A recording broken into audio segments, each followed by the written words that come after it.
Pessoal, vamos dar início ao segundo bloco, a parte aqui relacionada a questões de concursos anteriores e exercícios diversos. Então, vamos lá.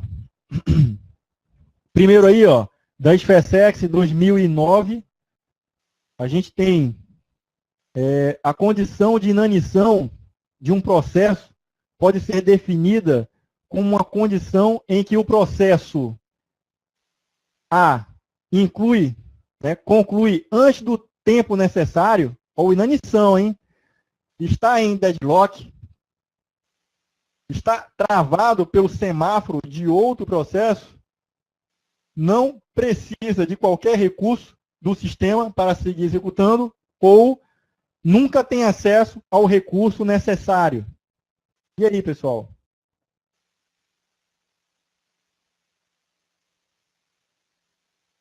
Vamos analisar direito. Vamos ver.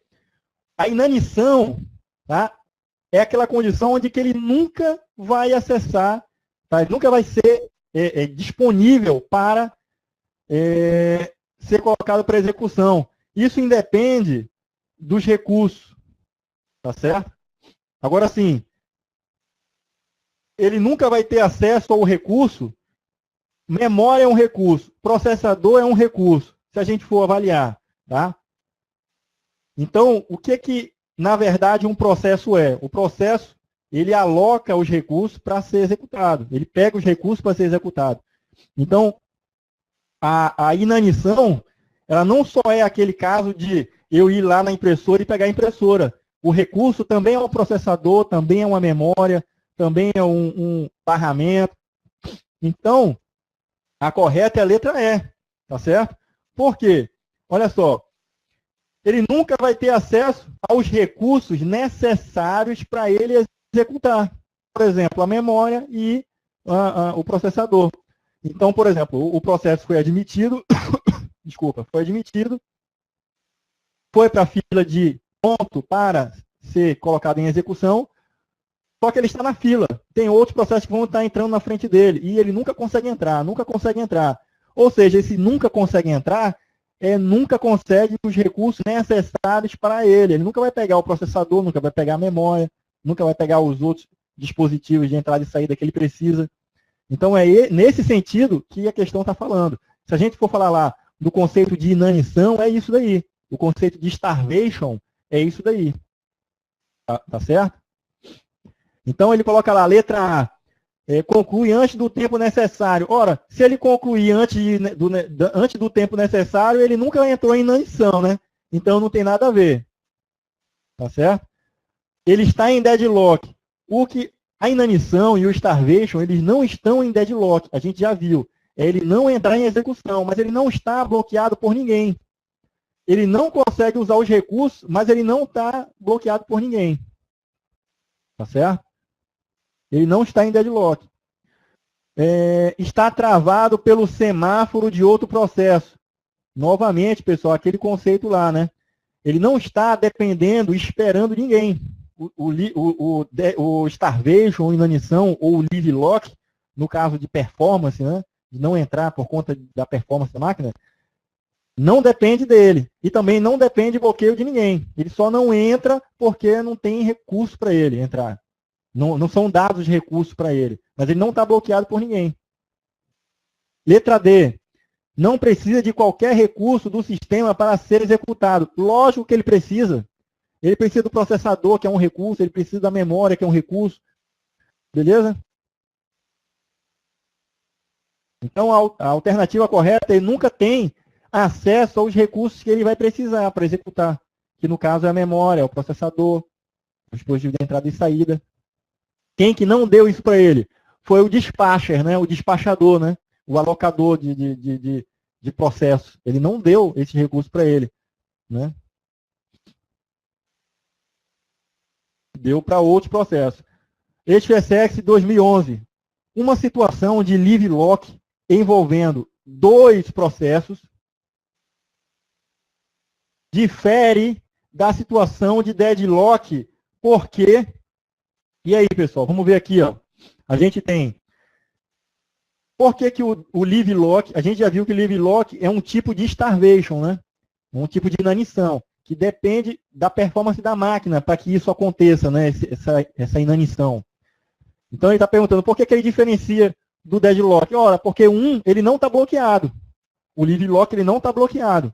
O deadlock está, né? Esse é o princípio básico. Mas vamos olhar de novo as alternativas para ver. Então, alternativa A. Nenhum processo fica bloqueado.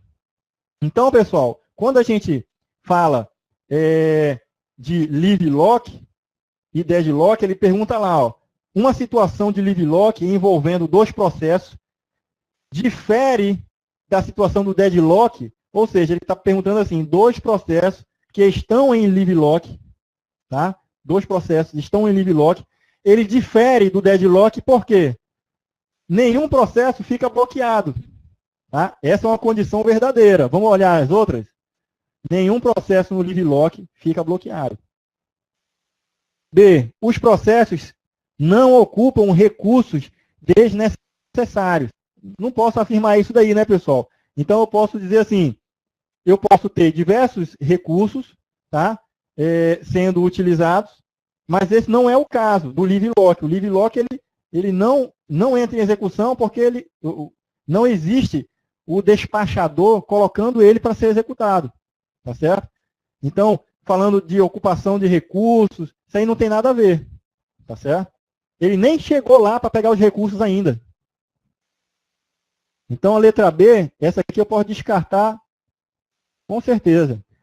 Letra C, ambos os processos ficam bloqueados simultaneamente. Ou seja, eu tenho dois processos em live lock, né? E ele diferencia de um deadlock, por quê? Porque esses dois processos em live lock, aí eu tenho lá o processo 1 e o processo 2, tá?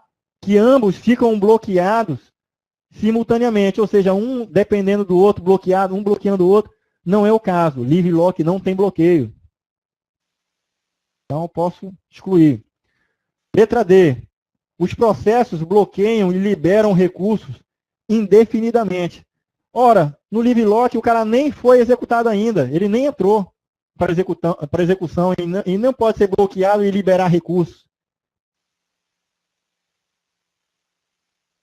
Letra E. Um dos processos segue executando enquanto o outro é bloqueado. Também a mesma coisa, né, pessoal? O live lock, o cara nem entrou em execução aquele processo. Ele não vai entrar. No caso aqui, ele está falando que tem dois processos e ele está pedindo para que diferencie esse tipo de acontecimento com o deadlock. Nem em deadlock essa alternativa E está. Porque ó, um dos processos segue executando enquanto o outro fica bloqueado. Eu só teria o deadlock se um bloqueasse o outro. Eu não tenho um executando. Eu tenho um dependendo, ele para a execução dele porque depende do outro. E aquele outro depende do primeiro. Eu tenho os processos eles ficam travados. Eles param a sua execução porque eles chegam num ponto que eles só conseguem avançar se ele conseguir o recurso que o outro tem. Só que o outro precisa do recurso que já está sendo usado pelo outro processo. Aí faz aquele bloqueio, aquela dependência circular. Tá? Mas a execução acontece no deadlock. Né? Acontece até o momento que ele para. Opa, eu só posso prosseguir daqui para frente se eu usar aquele recurso ali. Mas aquele recurso está sendo usado pelo processo B. Vou ficar aguardando, de vez em quando vou lá testando ele para ver se ele já liberou. E quando ele liberar, eu vou usar. Mas eu não posso prosseguir mais. A mesma coisa está pensando o outro processo. O processo 2 está precisando de um recurso que está sendo usado pelo processo 1, e ele vai ficar lá aguardando. Ó, opa, eu parei aqui, estou precisando daquele recurso que o processo 1 está usando. E só vou poder prosseguir no momento que ele liberar. Aí um fica esperando o outro liberar. Tá? E isso não vai acontecer. Então, a letra E também é falsa. Beleza? Então, só me sobrou a letra A. Tá? Como alternativa da nossa questão aí. Marinha 2006, ó, considere um sistema operacional hipotético em que é concedida após somente um recurso de processo de cada vez. Ou seja, só que lindo. Um recurso, cadê aqui? Um recurso por processo e de cada vez. Tá? São a ocorrência de deadlock nesse sistema, é correto afirmar que, aí vamos à alternativa A, cabe ao usuário controlar o deadlock? Não, né? Nada a ver. Embora muito raro, o sistema pode entrar, né? Ele entra em deadlock. Não, né, pessoal? O sistema é livre. Por que ele é livre, pessoal? Tá na cara. Cada processo, ele vai pegar um único recurso e ele não vai ter aquela condição do recurso requisitando o outro. Então, ele só tem um recurso. Ele vai executar, faz aquele uso daquele recurso, libera o recurso, passa para outro. Não é que terminar, não. Ele usa um recurso. Tá certo? Não pode ficar usando o sistema concorrentemente. Está com um e está tentando usar o recurso. Se ele só está usando um recurso, ele usa, libera ele, né, para que outro processo use, e aí sim ele passa a usar outro recurso. Beleza aí? Vamos avaliar outro. Letra D. O sistema sempre vai entrar em deadlock. Mentira, né, pessoal? Primeiro que, mesmo que ele utilizasse dois recursos, eu não poderia afirmar que esse sistema entraria em deadlock. Tá certo? Seria uma questão que a gente, o deadlock é uma situação casual. Pode acontecer. E para que ele aconteça, pessoal, decorem, aprendam aquelas 4 condições que elas têm que existir. É mútua, ou seja, eu tenho a possibilidade de ter um processo usando mais recursos, tá certo? Usando mais de um recurso. Ele faz a posse de um recurso, ele requisita outro, tá? Eu tenho a espera, tá certo? Eu tenho uma posse e espera, é uma condição de posse e espera, tá joia? Eu tenho aquela dependência circular, né? Dependência circular, que fez lá. E tenho também o meu sistema que tem que ser não impeditivo.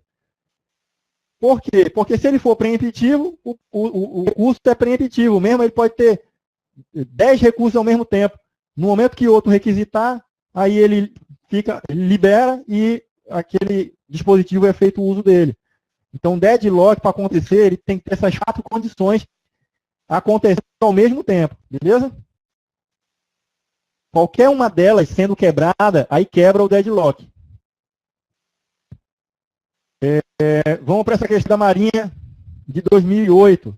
Sobre as soluções para o problema da seção crítica, ou seja, aquela região crítica de um determinado dispositivo, né? Na comunicação interprocesso, ou seja, no IPC, né? Interprocess Communication, a gente já viu qual é a função do IPC, né? Do Interprocess Communication, a gente viu na aula anterior. Ele é quem faz a comunicação, tá, dos processos. Ou seja, eu posso ter processos que dependem um do outro. O processo 1, ele gera uma saída que vai ser entrada para o processo. E assim sucessivamente. Tá? Então é preciso que seja feito esse gerenciamento. Quem é que gerencia? O IPC.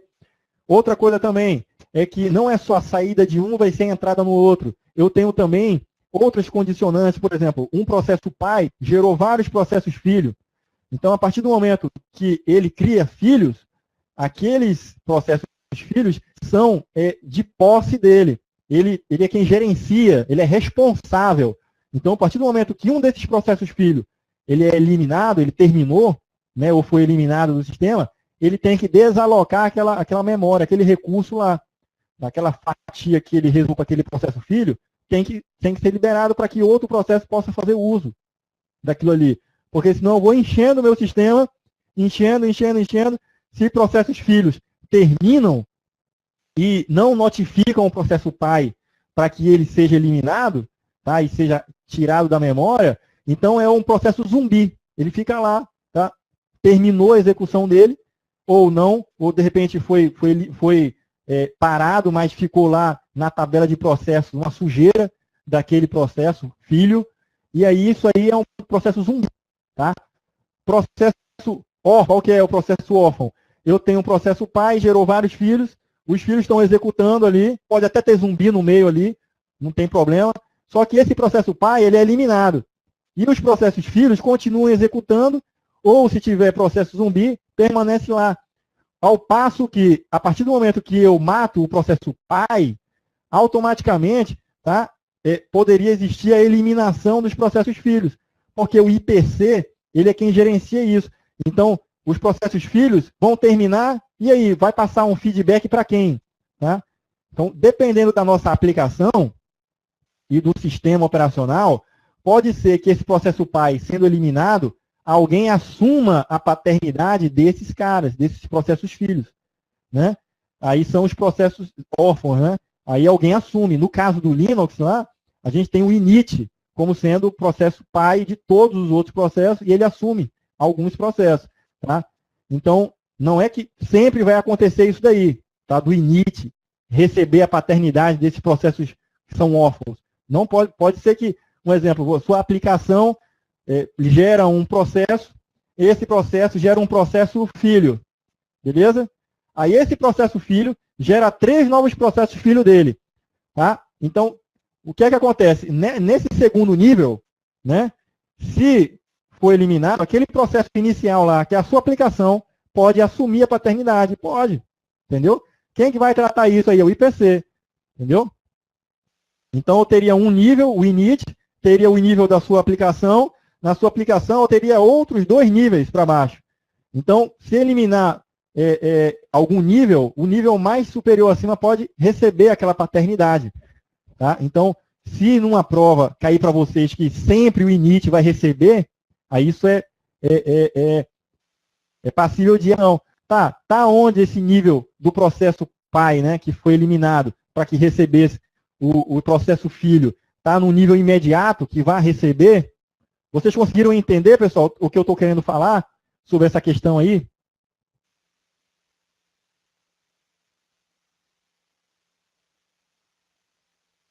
Beleza, então. Então, vamos voltar aqui para a questão. Tá? Então, ó, sobre a solução do problema de seção crítica, a comunicação interprocessos que satisfazem a exigência de exclusão mútua, é correto afirmar que, aí, letra a desabilitação das interrupções, tá, em um ambiente multiprocessado impede que mais de um processo leia e escreva ao mesmo tempo na memória compartilhada. Então, olha aí, Débora, aquela questão da gente lá, tá, da interrupção, tá? Eu tenho múltiplos processadores tentando acessar recursos. Que recurso é esse? É o recurso compartilhado, lá a memória. Então, olha, ele está dizendo que se eu desabilitar minhas interrupções em um ambiente multiprocessado, vai me impedir que mais de um processo leia e escreva ao mesmo tempo na memória compartilhada. Ou seja, não posso fazer essa afirmação. É incorreta. Olha, ele está querendo aqui, ó, a alternativa correta, né? Então, eles podem escrever em locais diferentes.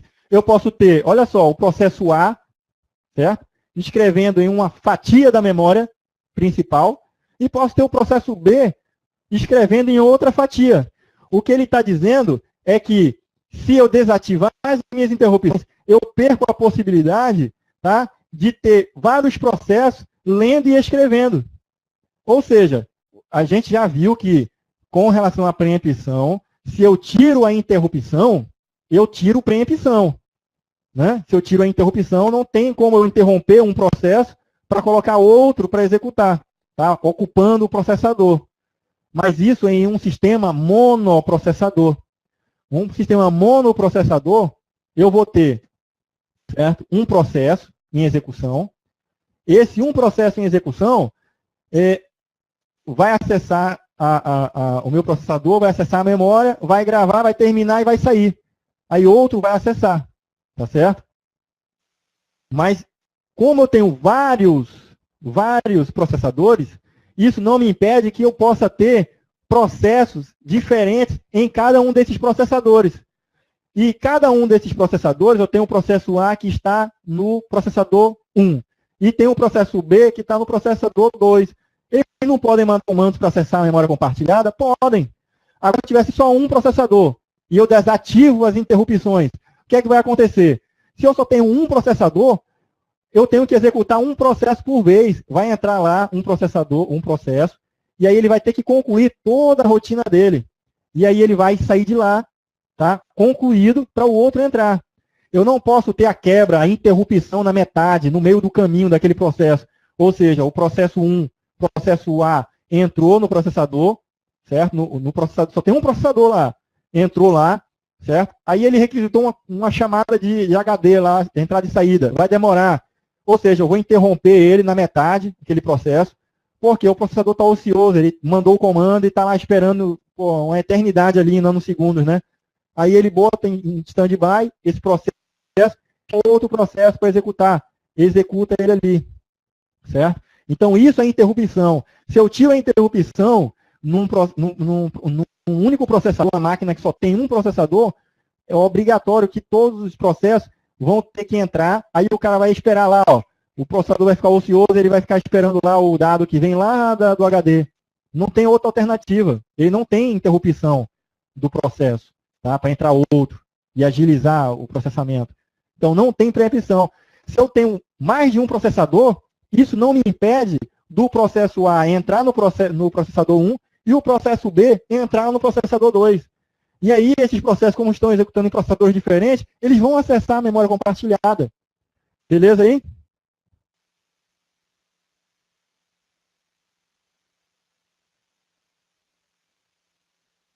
Certo? Então, é multiprocessado. Ele não está falando de multiprogramação. Só que o conceito de multiprogramação, ele diz é relacionado ao processo. Pessoal, sempre que vocês ouvirem a palavra programação, lembre logo, programa, processo, certo? Não tem nada a ver com hardware, beleza? Aí você lembra lá, multiprogramação, é vários processos sendo executados concorrentemente. Nesse caso que a gente tem vários processadores, se eu desabilitar a minha interrupção, certo? Se eu desabilitar a interrupção num processador, eu vou ter lá monoprogramação. Todos os processos que entrarem naquele processador vão entrar um por vez, vão executar por completo e vai sair. Mas se eu tiver dois processadores na máquina, tá? Eu vou ter monoprogramação em cada um dos dois processadores. Eu vou ter um processador processando os processos por vez, por completo. Eu não tenho uma multiprogramação em um processador, tá? Aí você pergunta assim, Emanuel, eu vou ter o paralelismo. Tá, você vai ter a execução paralela, vários processos executando em paralelo, só que em processadores diferentes. Então você vai ver o paralelismo acontecer, mas o paralelismo em nível de hardware acontecendo. Não vai ser o paralelismo em nível de instrução, porque no nível de instrução eu tenho o processador 1 e os processos andando naquele processador que está com as interrupções desativadas, ele vai entrar lá dentro e vai processar por completo e vai sair. Mesmo que tenha tido muito tempo ocioso ali, daquelas instruções, beleza? Ele vai, um outro processo pode ser alocado para o processador 2, se ele tiver com as interrupções desativadas, ele vai entrar cada processo um por vez, executar todo, terminar e aí dar a vez para outro processo. Então, isso é monoprogramação dentro do processador, certo? Eu vou ter paralelismo, tá, dos programas, eu vou ter um programa no processador 1 e um programa no processador 2. Mas essas execuções vão ser paralelas, mas não vão ser multiprogramáveis, entendeu? Não sei se consegui passar essa informação para vocês. Se vocês forem analisar direitinho, você tem a monoprogramação por processador. É um processo por vez, tá? Entrando lá no processador. Tá? Se eu tenho mais de um processador, Aí eu tenho um multiprocessamento. Beleza.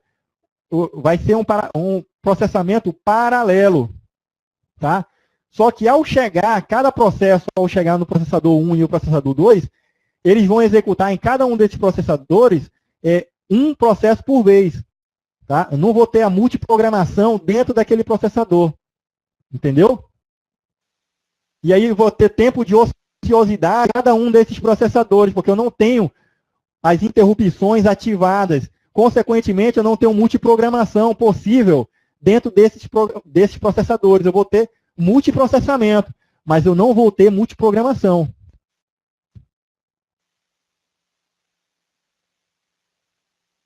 Certo? Caso essa assertiva tivesse monoprogramado, então teria lá, ó, desativar as interrupções em um ambiente monoprogramado, tá? Impede que mais não estaria, tá certo?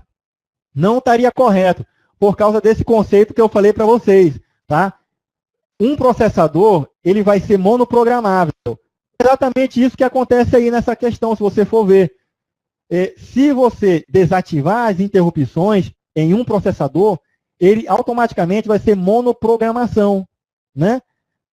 Cada processo vai entrar um por vez, tá? E completar, vai entrar, vai executar por completo, vai sair, tá? Terminado, vai concluir, vai entrar outro. Isso é monoprogramação naquele processador. O outro processador, ele também vai estar monoprogramável, tá? Porque está desativado as interrupções. Só que eu vou ter paralelismo, eu vou ter as instruções sendo executadas em paralelo, tá? Os programas, né? Os processos em paralelo, mas eu não vou ter multiprogramação em cada um dos processadores. Pô. Se fosse monoprocessado, ele iria assumir que só tem um processador. E só tendo um único processador, é lógico que se eu desabilitar as interrupções, aí eu vou entrar um programa por vez. Um programa por vez, tá? Um processo por vez. E eu não vou ter a possibilidade de ter a nossa lá famigerada, o nosso famigerado deadlock. Por quê? Porque vai ser um processo por vez. O processo vai abarcar os recursos que ele precisa e ele não tem concorrência com o outro. Ou seja, ele vai ter posse, tá, de um recurso e vai requisitar outro. Não vai existir aquela condição de espera, porque não vou ter outro processo tá usando um recurso que ele vai ter que esperar para poder usar. Beleza, Débora, você confundiu monoprocessado com monoprogramado. Mas eu pergunto, alguém ainda tem alguma dúvida sobre essa questão do monoprocessado, monoprogramado? Monoprogramação relacionada com o software, com o programa, tá? Sendo executado concorrentemente. E processamento multiprocessado, vários processadores. Execução simultânea, né? O hardware fornecendo o paralelismo. Tá? Enquanto na multiprogramação eu tenho paralelismo de instrução, tá? Fornecida pela capacidade de ter interrupção no meio de um programa, aí eu tenho paralelismo de instrução, né? Aí tem os pipelines, né? Mas no multiprocessamento, eu vou ter o paralelismo real, o paralelismo de hardware. Beleza aí?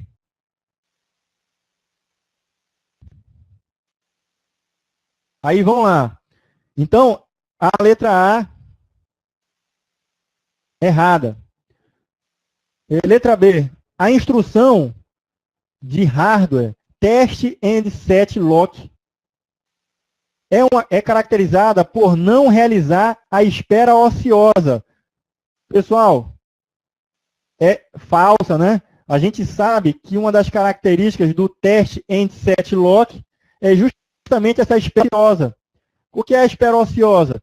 É você ter aquela condição de eu tenho um processo que ele vai entrar numa região crítica. Ele entrou, aí setou a variável. Ninguém vai entrar mais ali.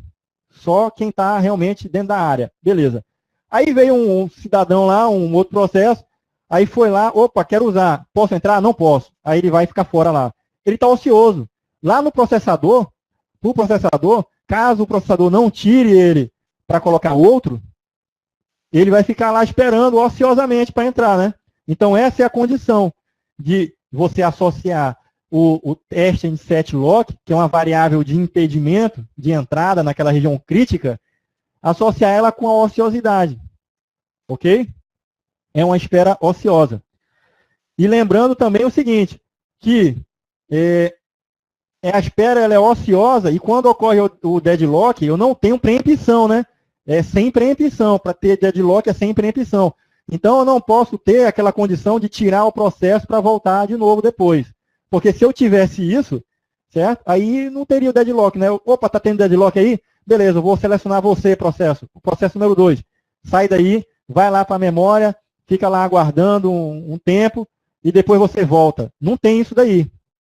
Não é porque se tivesse preempção, né, aí não teria deadlock. Nunca, é um sistema que nunca ocorreria deadlock. Por isso que habilitar preempção é das prevenções que a gente tem, tá, para evitar deadlock. Então, B, errado. Letra C, a atomicidade é absolutamente essencial nas duas operações padrão do semáforo. Então, pessoal, vamos lembrar lá. Primeiro, o que é o semáforo, né? O semáforo é justamente um tipo de variável de impedimento, tá? Onde é setado down ou up, né? E se for aquele multex, né? Aí a gente tem lá 0 ou 1 como variáveis de impedimento, né? De acesso àquela área crítica. O que ele fala aqui? Ó, que a atomicidade, o que é a atomicidade? É indivisão, certo? É eu não ter outras alternativas senão o 1 ou 0, né? Ou up ou down. Então, ele está falando lá, ó, a atomicidade é absolutamente essencial nas duas operações. Quais são as duas operações? Né? Liberação e bloqueio de uma área que você quer. Certo? Então, é essencial esse conceito de você ter uma variável, né? Que ele fala as duas variáveis, né? Esse conceito é essencial para a variável de impedimento, no caso aí do semáforo, né? Então, tá certo, não está errado não. Vamos olhar as outras. Multex são versões simplificadas de semáforos. Até aí, beleza. Em que seu valor inteiro, ou seja, pode ser 0 ou 1, pode variar dentro de um domínio irrestrito. Aí, pessoal, ele já deu aqui uma viajada, né? Então, o que ele se refere com domínio irrestrito? Tá? No meu entendimento, ele está querendo dizer assim, ó, multex são versões simplificadas do semáforo. Beleza. Só que o multex é 0 ou 1, né? A gente viu lá. Em que seu valor inteiro pode variar de 0 ou 1, né? 0 ou 1, é isso aí. Mas ele fala assim, ó, pode variar dentro de um domínio irrestrito. Ou seja, o domínio que ele se refere é irrestrito. Pode ser 1, 2, 3, 4, 5, 6, A, B, C, D, pode ser uma string, pode ser up ou down.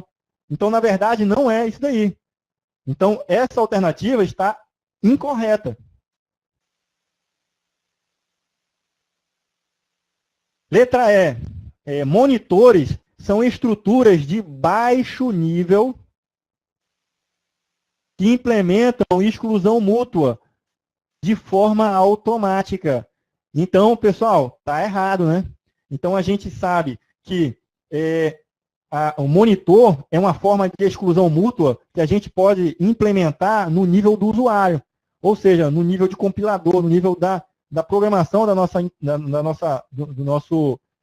linguagem de programação, a gente pode utilizar algum mecanismo de poder ter um monitor, ou seja, um recurso, para que ele fique gerenciando os meus acessos e aquelas minhas rotinas, aquelas minhas funções que eu estou criando dentro do meu programa, elas não conflitem, tá? De forma que o meu deadlock ele não vai ocorrer, porque na minha programação eu estou evitando que eu possa estar tentando usar determinados recursos simultaneamente, aquela condição de posse e requisição.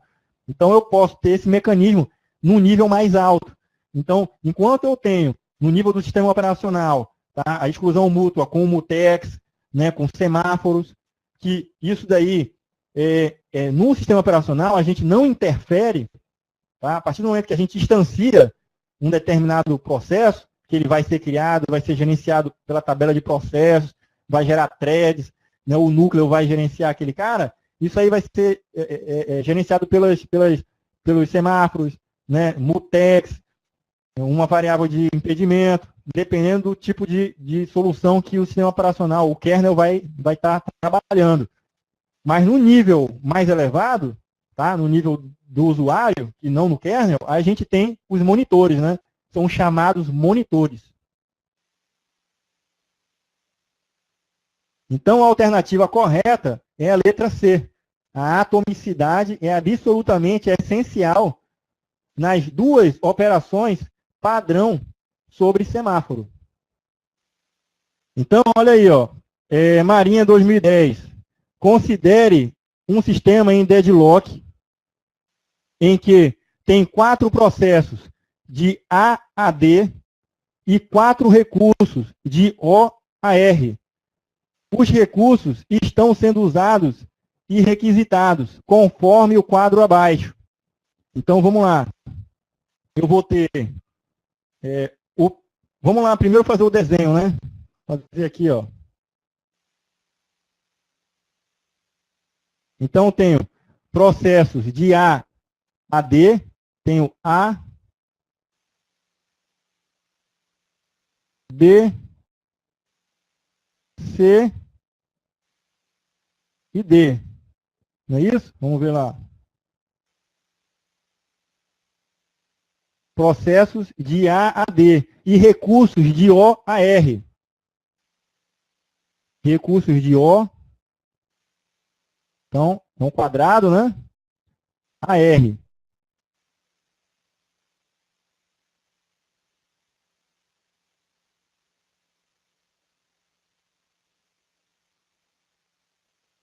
Joia? Então, vamos ver lá.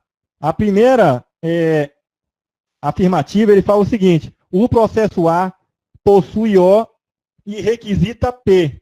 Ou seja, A possui O e requisita P. Possui O, não é isso? E ele requisita P.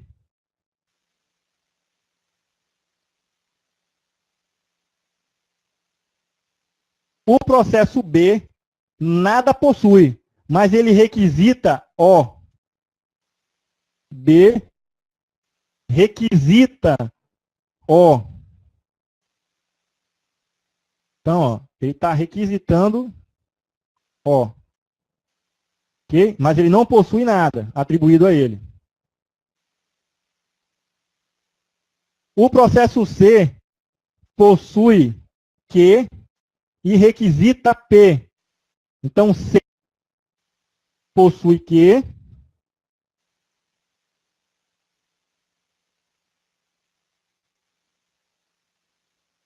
C possui Q.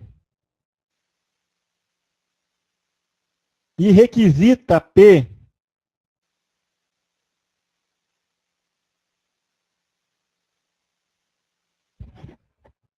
O processo D possui R,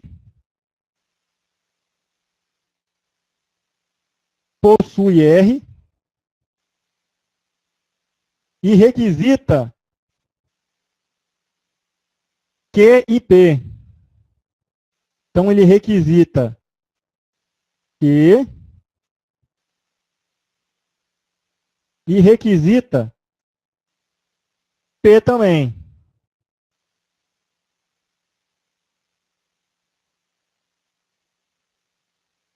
E aí, pessoal, eu pergunto, vamos lá. Olha só. Nessas condições, assinale a opção que apresenta processos envolvidos com deadlock. E aí a gente vai olhar lá. E aí, pessoal, existe deadlock aí? Pergunto para vocês.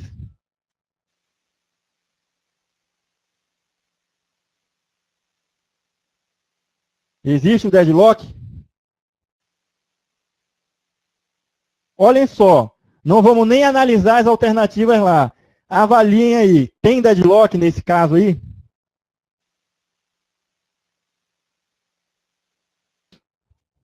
existe aquele loop, né?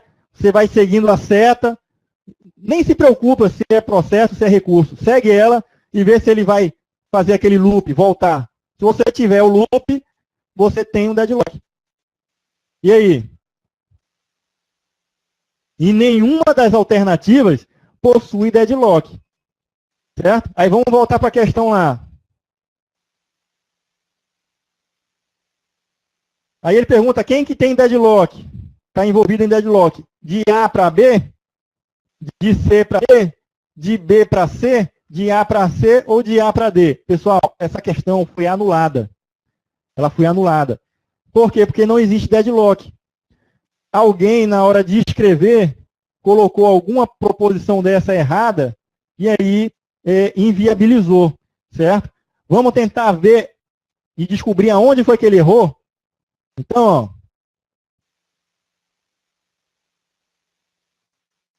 olha só, teria deadlock aí, certo? Teria um deadlock aqui, vamos ver aqui as possibilidades, certo? E ver lá. Se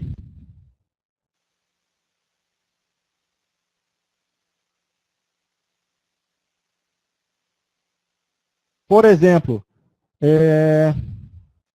eu tenho aqui, ó.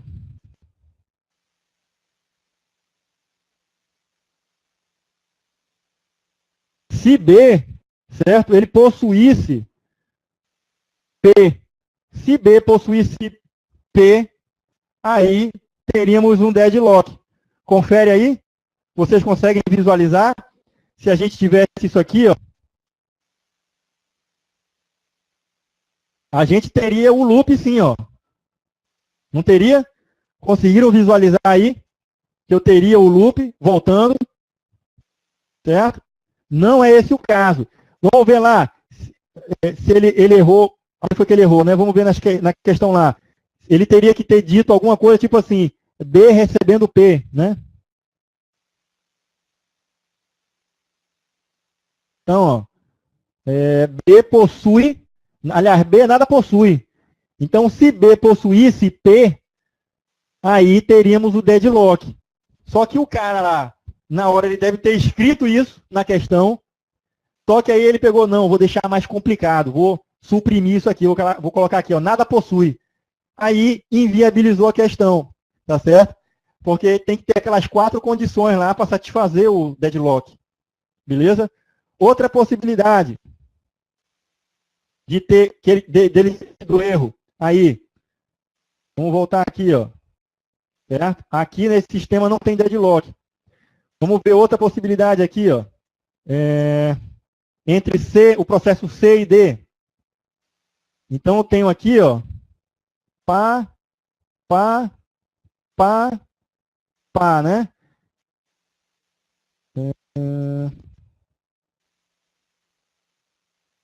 R para D, D para Q, Q para C, C.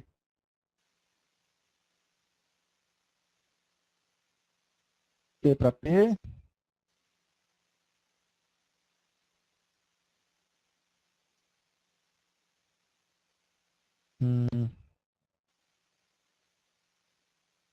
C requisitando R ao invés de P. Beleza, muito bem. Olha aí, ó. Então, se eu não tivesse esse cara aqui, tá? Teria esse cara aqui.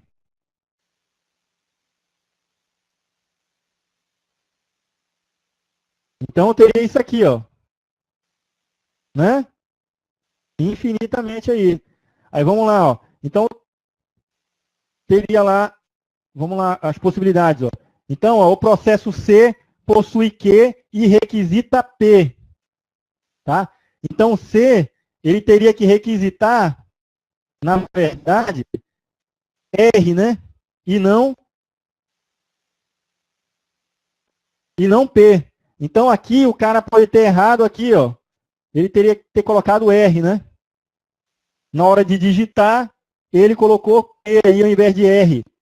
Muito bem, Bruno. Pessoal, viram aí que é tranquilo trabalhar com deadlock? É só você trabalhar com grafo. Desenha circunferência para o processo, um quadrado ali para o recurso, e aí sai seguindo. Beleza? Então, ó, Marinha 2011, na comunicação entre processos, qual solução de exclusão mútua tem a característica de precisar de espera ociosa para evitar a condição de disputa?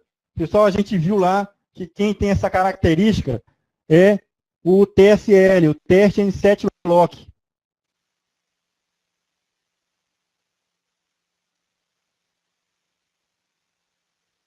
Passar para outra. Assinale a opção, certo? Que apresenta a condição necessária para que ocorra deadlock. Então, pessoal, lembra daquelas 4 condições: a exclusão mútua, manter e esperar um recurso, quando o recurso não tem preempção, certo? E quando eu tenho lá a minha espera circular, tá? Um dependendo do outro, que depende do outro, depende do outro, aí eu tenho a condição de deadlock. Então, ó, ele coloca lá quais são essas condições, tá? Qual que apresenta uma delas aí?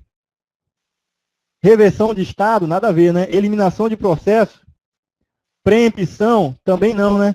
Porque se meu sistema tem preempção, então, lógico que não vou ter deadlock. O cara sai fora depois, né? E o cara acessa lá aquele recurso. Spooling, tá? Esse é um recurso, tá? Para evitar justamente aquele caso lá de ter deadlock. Se eu não tivesse o spool, eu ia acessar diretamente minha impressora e aí eu teria aquela condição de ter o deadlock. Então, a única alternativa aqui para a gente é a letra D. Segue. Marinha 2013.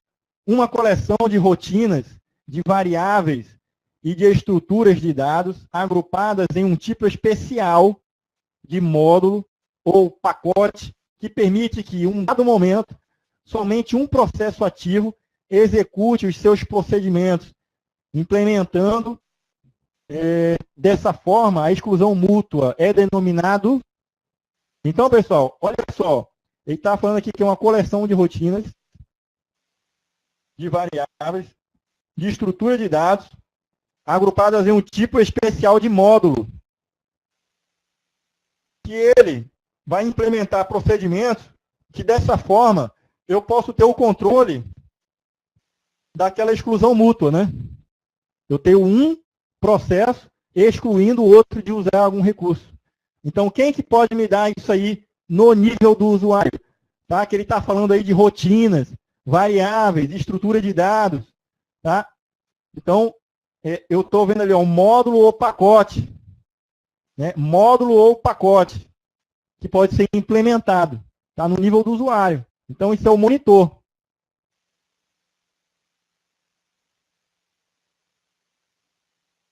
Olha aí, pessoal, essa questão aí, ó. Marinha 2013. As informações a seguir se referem a um estado de 2 processos, P1 e P2. No decorrer do tempo, T, para serem executados em uma única CPU. Ou seja, eu não tenho a possibilidade de ter multiprocessamento. Eu posso ter multiprogramação. Então, vamos ver lá, ó. Seguinte. Só lembrando vocês, tá, disso aqui, ó. Deixa eu colocar aqui para ficar bem mais fácil da gente ver. Os estados de um processo, né? Eu tenho ele novo. Eu tenho ele pronto.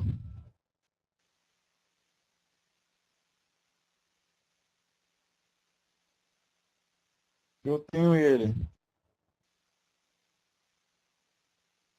em execução. Tenho ele suspenso. E tenho ele concluído. Não é isso? Então, olha lá. Eu vou ter meus estados possíveis, né? novo. O novo ele foi admitido pelo sistema, ele está naquela fila de longo prazo. Né? Aí eu posso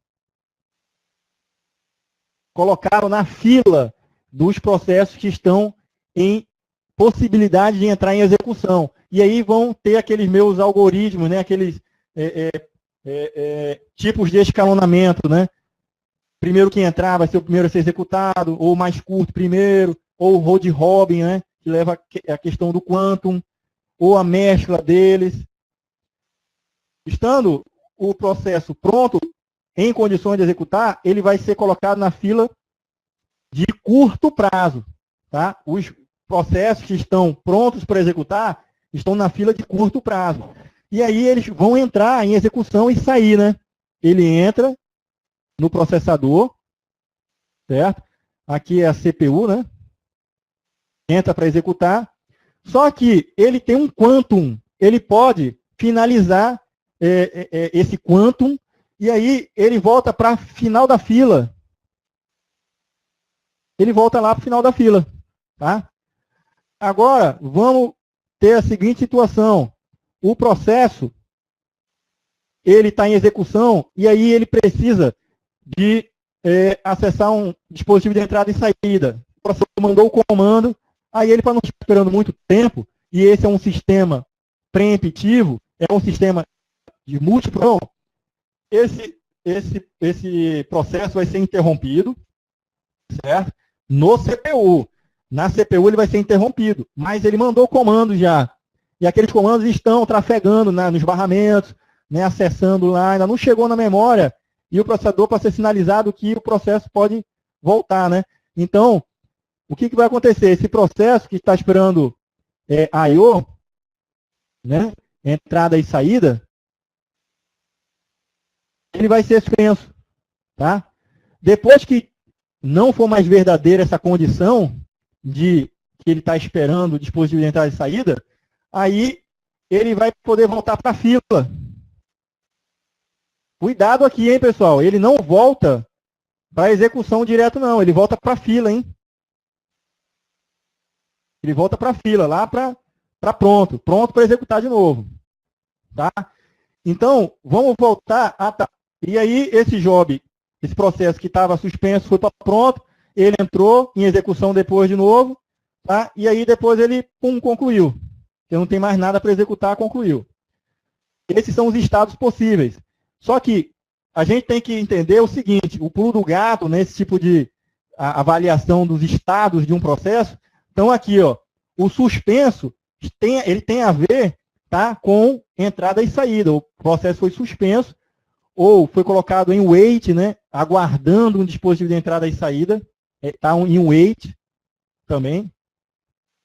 E aqui, entre ele ficar indo para a execução e depois voltando para a fila, só nesse ciclo aqui, é em relação ao quantum, né?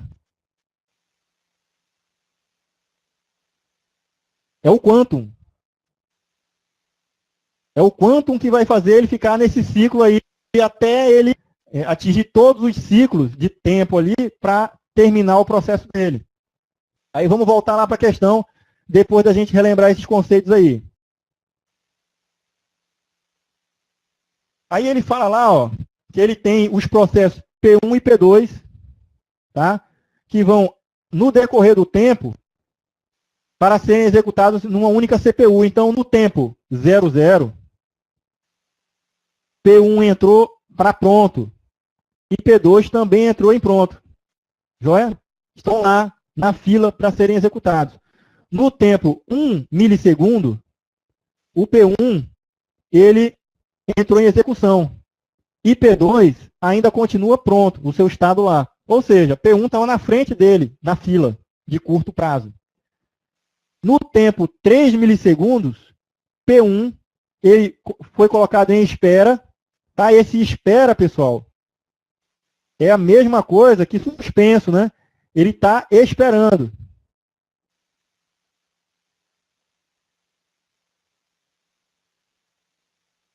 Essa minha canetinha. E olha que é nova, hein? É porque a minha tela aqui não está legal.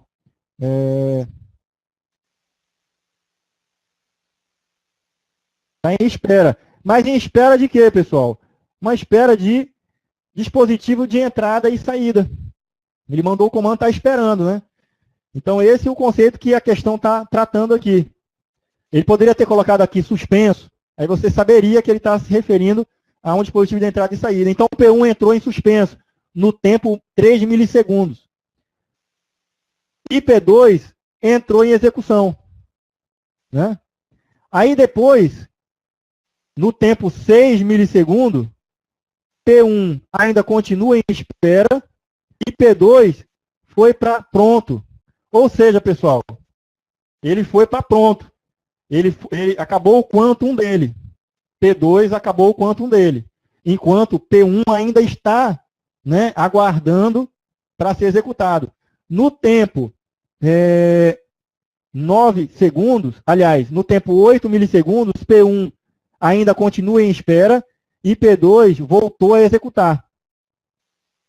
No tempo T, 9 milissegundos, P1 ainda está em espera e P2 foi para espera. Ou seja, P2 está agora aguardando o dispositivo de entrada e saída.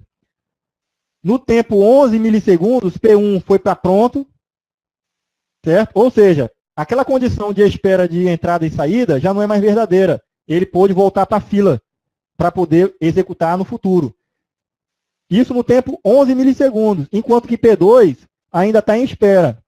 Depois, em P13 segundos, né, em 13 milissegundos, P1 entrou em execução, porque ele estava em pronto, né?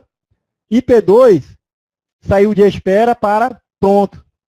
Ou seja, não é mais verdadeiro aquele dispositivo de entrada e saída que estava fazendo ele aguardar.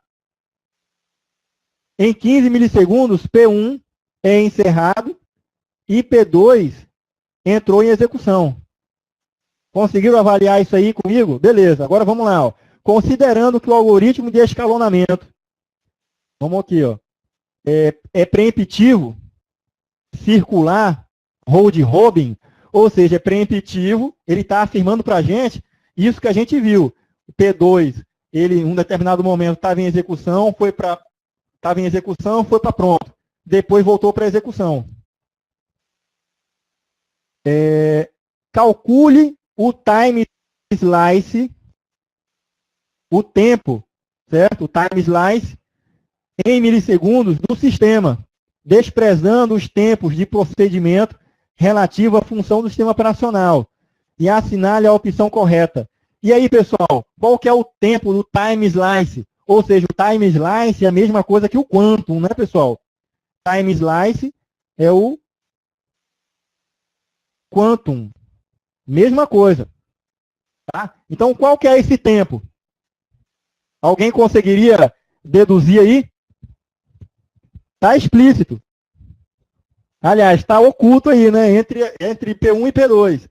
Então, ó, a gente sabe que, olha só, a gente vai saber o quantum, ou o time slice, né, a fatia do tempo, que é dado para o processo executar, quando ele faz essa passagem aqui, ó, foi para execução, quando termina o tempo dele, ele está pronto. Qual é o processo que ele sai de execução e vai para pronto? Ou seja, em quanto tempo ele ficou lá em execução? Quanto tempo ele estava aqui, ó, certo? Aliás, ele foi para cá, certo? Quanto tempo ele passou aqui e ele foi para pronto? Vamos ver lá? O tempo que ele estava em... Então, ó, eu tenho lá, então eu tenho que ter a condição dele estar em execução e indo para pronto, né? Terminando o tempo dele. Então eu tenho lá ele em P2 em execução, ele indo para pronto. Aqui, ó. É nesse intervalo aqui de tempo que ele ficou em execução. Terminou o quantum dele, ele foi para pronto. Qual que é a outra condição, qual que é o outro processo, o P1, ou até mesmo o próprio P2, que sai de em execução, voltando para pronto? Qual que é? Eu não tenho nenhum. Ó. Eu tenho de execução para espera, eu tenho de em execução para encerrado. De novo aqui, ó, em execução para espera, de espera para pronto. O único que eu tenho de em execução para pronto é esse P2 aqui, ó, do tempo 3 milissegundos para 6 milissegundos. Certo?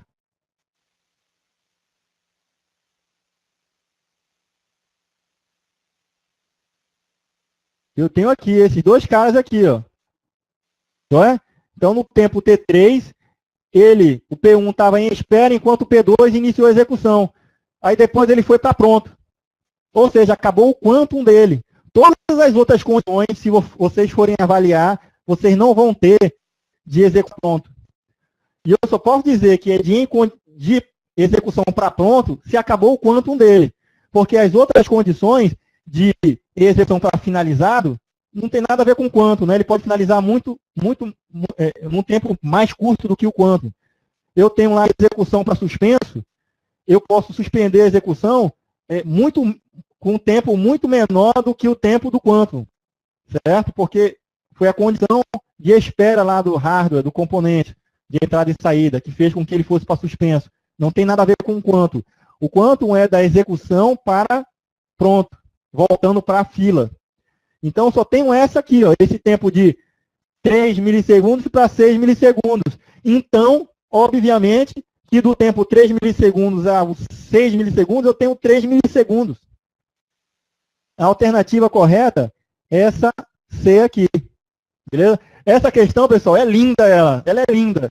Porque quem entende, começa a entender, né, os estágios, né, dos estados do nosso processo, aí tudo se enquadra, certo?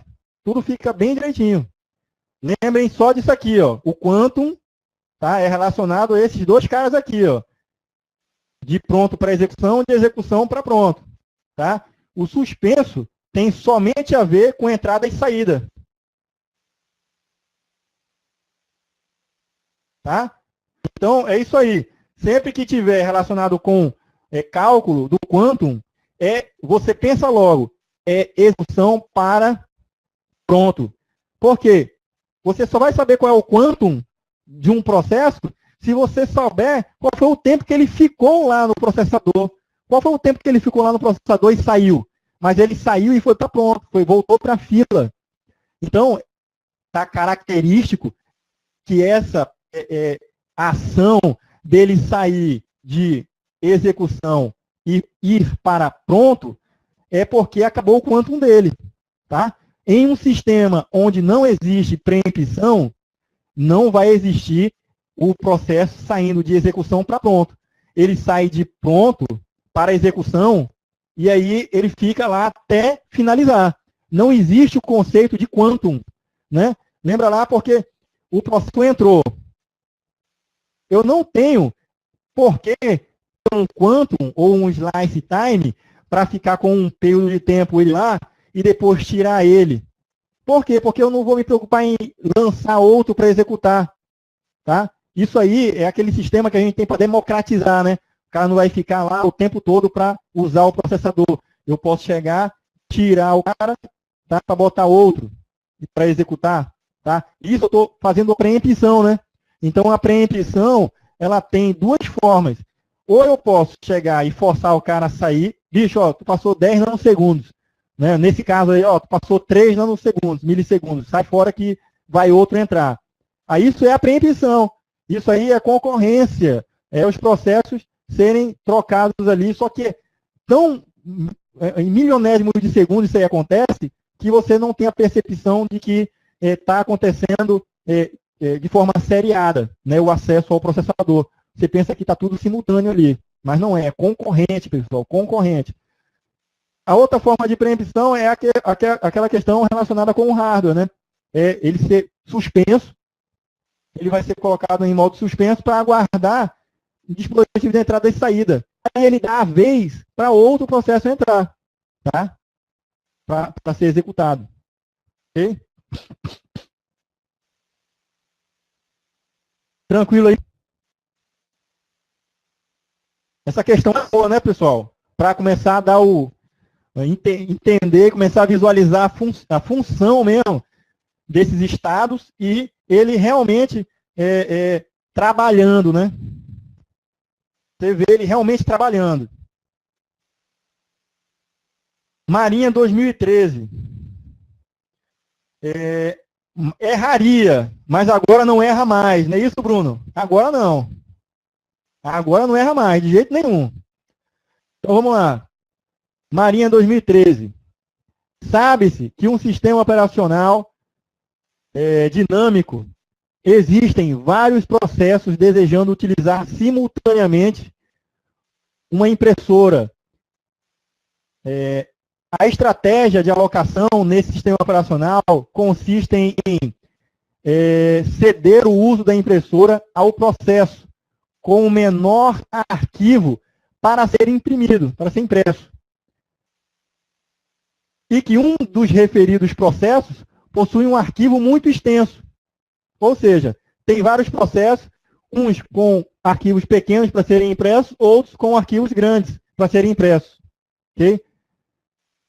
E um deles é muito grande. Tendo em vista que existe uma impressora, tá?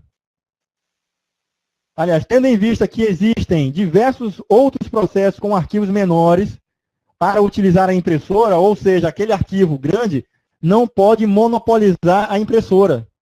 Tá? Pode acontecer do processo com um arquivo extenso nunca conseguir alocar a impressora, levando este processo à condição de... Então, pessoal, vamos ver o seguinte, ó. Certo? A gente tem a condição do processo da impressora, por exemplo, se a impressora recebesse aquele arquivo grande, a gente tem as outras impressões demorando, né, para poder acessar lá. Então, essa demora de acessar lá poderia ocasionar o quê? Uma possibilidade de deadlock ali, tá? Poderia, certo? Mas o caso, ele está relacionando o quê? Com algoritmos de alocação.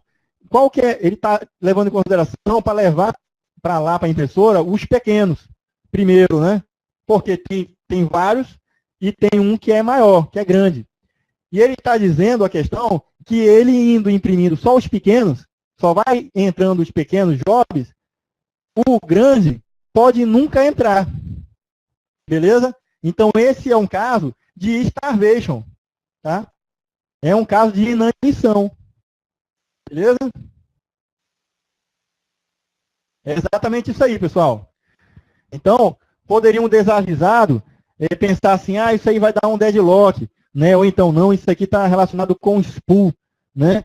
Então, o spool, ele está lá para que o cara não acesse diretamente o hardware. E aí demore, né, aquela operação. Seria o caso lá de um processo acessar diretamente, não tendo o spool, poderia ocasionar, uma condição que poderia dar uma condição de lock. Tá? A gente já viu lá que adicionando o spool, a gente quebra essa possibilidade, porque o hardware do dispositivo não vai acessar lá, vai acessar uma área e vai depositar ali, tá? O recurso que ele quer acessar, no caso da empresa. E em um outro momento, outro processo vai tratar de pegar aquele dado do spool de impressão e botar para a impressora. E aquele processo inicial que jogou lá no spool, ele não vai bloquear ninguém, ele joga lá e acabou. Né? Joga o arquivo lá e acabou.